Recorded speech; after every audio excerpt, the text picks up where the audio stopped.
आपण बघू शकता हे साधारणतः 3 एकर हळदीचा प्लॉट आहे. एक समान वाढ आहे. हळदीचा कलर पण चांगला आहे.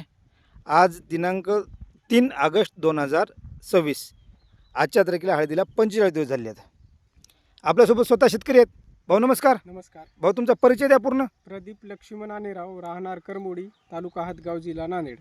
मोबाईल नंबर भाऊ. 88 056 55 910. भाऊ तुमच्या हातामध्ये जे पॉकेट आहे ते बायोसंजीवनी रायझामिका. हे जैविक बुरशीनाशक आहे, बायोसंजीवनी, आणि रायझामिका आहे, मायक्रोरायझा आहे. मायक्रोरायझा आहे. बरे मागच्या किती वर्षापासून वापरता तुम्ही? 4 ते 5 वर्षापासून वापरतो सर. बरं म्हणजे कोणी सांगितलं होतं की स्वतः? नाही, माझ्या भावानं तावडे सरांना आणलं होतं. त्यावेळेस माझ्याकडे एकरभर हळद होती, कमी हळद होती, आणि रिझल्ट मला छान आला 4-5 वर्षापासून. तेव्हापासून मी कंटिन्यू वापरतो. बरं हळदीला किती वेळ सोडता तुम्ही? 2 वेळेस सोडतो. 2 ते 3 वेळेस तुम्ही हळदीला सोडताय. आपण हे बघू शकता हळद या पद्धतीने. भाऊ मागच्या वर्षी हळद होती तुमच्याकडे? हो, होती ना. आता मागच्या वर्षी तर अतोनात पाऊस होता. हो, भरपूर पाऊस होता. तुमच्या हळदी तेवढ्या हळदीमध्ये कणकूज काहीच लागलं नाही. म्हणजे तुमचं म्हणणं आहे बायोसंजीवनी सोडल्यानंतर हळदीला काहीच होणार नाही, कणकूज लागणार नाही. हा. या बायोसंजीवनीमध्ये ट्रायकोडर्मा आणि सुडोमोनसचं कॉम्बिनेशन आहे बुरशीनाशक. आणि रायझामिका एक उच्च प्रतीचा मायक्रोरायझा आहे. भाऊ या हळदीला तुम्ही या बायोसंजीवनी आणि रायझामिका व्यतिरिक्त निर्मलचे दुसरे कोणते प्रोडक्ट जसे स्नॅपर, बायोपॉवर, बेरिलॉन असे कोणते प्रोडक्ट वापरता का? बायोपॉवर वापरतो ना साहेब. बायोपॉवर वापरता. एकरी 20 किलो एका डोसला, तसे 2 डोस टाकतो. 2 डोस टाकतात. हा. शेतकरी मित्रांनो, जे शेतकरी सांगत आहेत बायोपॉवर, निर्मलचं बायोपॉवर, ज्याच्यामध्ये सिड्रोफॉर आणि ट्रायटोफिनॉल नावाचे 2 घटक आहेत, जे रासायनिक खताचं विघटन करून पूर्णपणे हळदीला जे रासायनिक खत आहे ते पूर्णपणे भेटून द्यायचं काम करते. भाऊ तुमच्याकडे मागच्या वर्षी हळद होती, हो, होती ना. चांगल्या पद्धतीने उत्पन्न आलं. आता तुम्ही मगाशी व्यापाऱ्याला बोलू लागले 18,000 रुपये भाव आजच्या तारखेला 18,000 तुम्हाला. तुम्ही जास्त आहे. अच्छा, हा. म्हणजे मागच्या किती वर्षापासून हे निर्मलचे बायोसंजीवनी रायझामिका तुम्ही वापरता आणि तुम्हाला वापरल्यानंतर तुम्हाला याच्यातून काय वाटलं की बा उत्पन्नामध्ये तुमच्या जमिनीमधच्या पोतीमध्ये पोत सुधारली, काय नेमकं काय काय वाटलं? मी जवळपास 4 ते 5 वर्ष झालं वापरतो. एकदम नंबर 1 रिझल्ट आहे.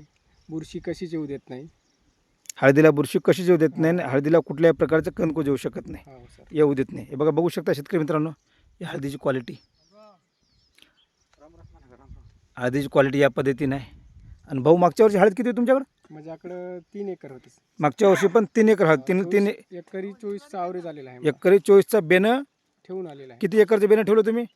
जवळपास 4 एकर लावली यावर्षी. 4 एकर बेनं ठेवून तुम्हाला 24. बरं या उत्पन्नाच्या मानानं खर्च किती केला असेल तुम्ही? खर्च काही असा याचा काही नाही तेवढा सर. मग आता औषधी चांगली आहे. चांगले. कमी खर्चामध्ये जास्त उत्पन्न. या व्हिडिओच्या माध्यमातून मी प्रत्येक हळद उत्पादक शेतकऱ्यांना सांगू इच्छितो की आपला जे समज आहे की हळदला खर्च खूप करावा लागते, पण हळदीचं योग्य पद्धतीने नियोजन असल्यावर हळदीला कमी खर्चामध्ये पण हळद चांगल्या पद्धतीने उत्पन्न येऊ शकते. आपण बघू शकता ही हळद या पद्धतीने आहे. आपल्यासोबत शेतकरी आहेत. मागच्या वर्षी एवढा अतोनात पाऊस होता, बेडमध्ये 15-15 दिवस पाणी वाहिलं सर भरपूर. पाणी कुठल्याही प्रकारचा कणकूज. आणि शेतकरी मित्रांनो, हळदीला फक्त दोन गोष्टी जपणं गरजेचं आहे. एक हळदीला कणकूज आणि 2 हळदीचं हुमणीचं नियोजन.